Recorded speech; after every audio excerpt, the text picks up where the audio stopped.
Our past experiences have affected our lives so much because we all know that if we had parents who were loving and kind and they cared for us and they modeled for us good behaviors and they talked to us in a loving way, then we tend to be influenced by that. We tend to behave a lot that way ourselves too.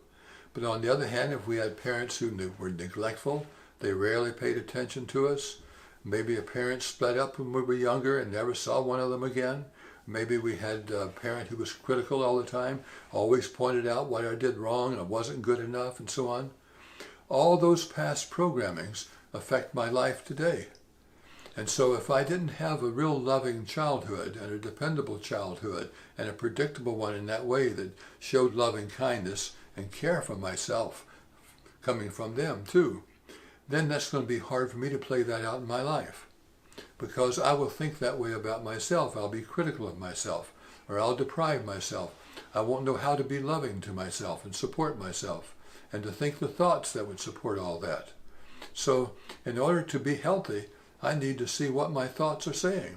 Are they creating stress? How many thoughts of worry and fear and anger create stress?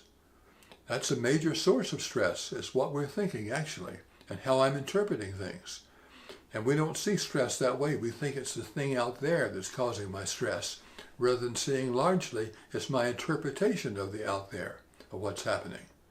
And stress now we know from an article presented in the New England Journal of Medicine back in the late 80s, said stress contributes to 80 to 90% of all of our symptoms because it weakens our immune response if I'm stressed.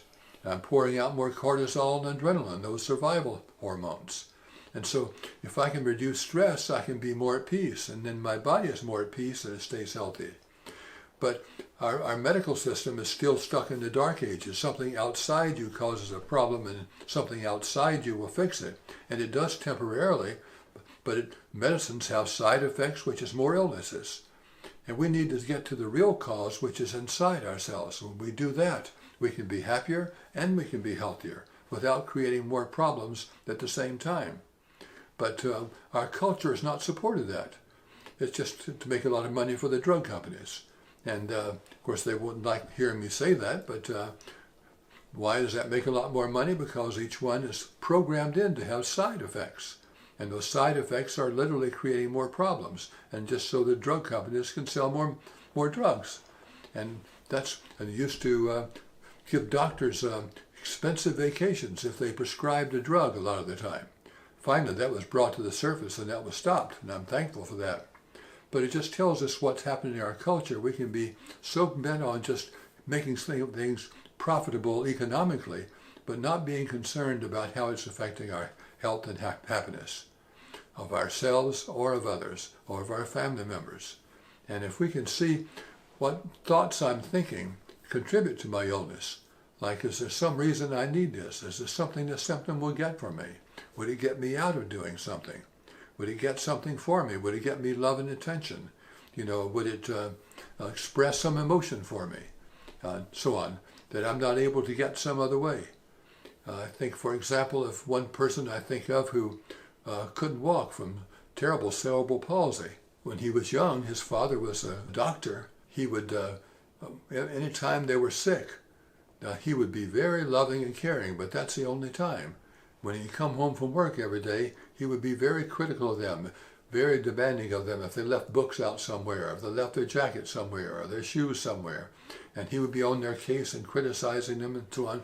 But the only time he was loving was when they had a symptom. And so then when this person saw that that was so, he began to change and he actually began to walk. And gradually he came to the place of walking beautifully again. What he saw is that he was playing out the symptom he learned as a child. The only way I can get love and attention is to have a symptom. And so we need to see what works for us, what we need to be focusing on in our lives, what we need to be thinking, how much of it is a programming from childhood that led us astray, and how can we shift those programmings and our thought system now so we can stay healthy and happy, because those two things literally go together, happiness and health.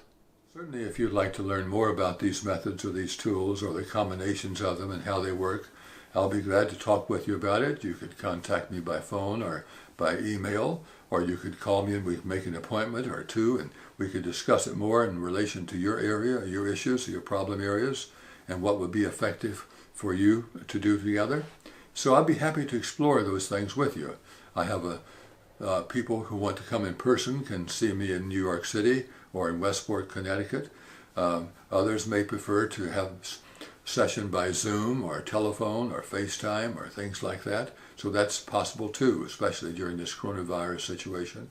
So whatever works for you is I'm open to explore with you. But I'd be glad to answer any questions you might have about what this therapy is like.